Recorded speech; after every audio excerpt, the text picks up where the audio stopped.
ฝนตกอีกแล้วนะคะเพื่อนๆชุ่มฉ่ำจังเลยวันนี้ฝนตกลงมาอีกแล้วชุ่มฉ่ำเลย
ฝนตกอีกแล้วนะคะเพื่อนๆชุ่มฉ่ำนะคะ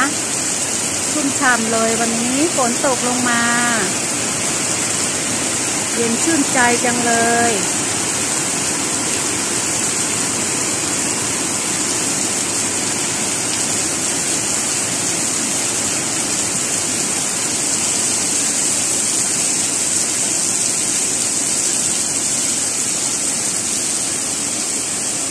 สายฝนโปรยปลายมาแล้วนะคะ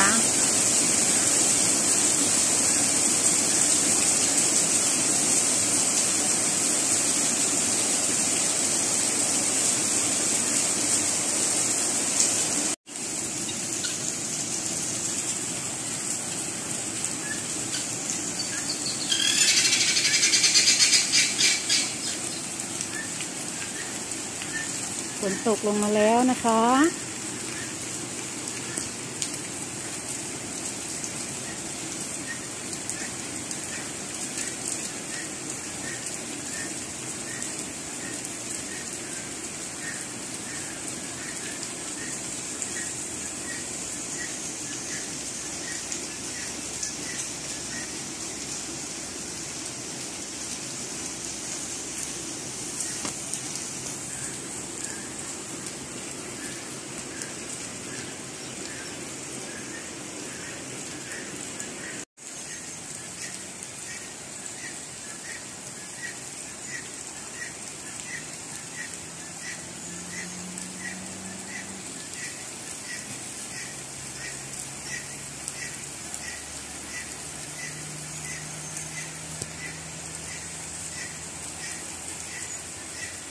ชุ่มฉ่ำเลยนะคะวันนี้ฝนตกและชุ่มฉ่ำค่ะ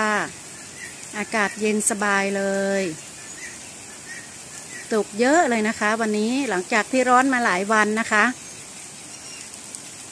หลังจากที่ร้อนมาหลายวัน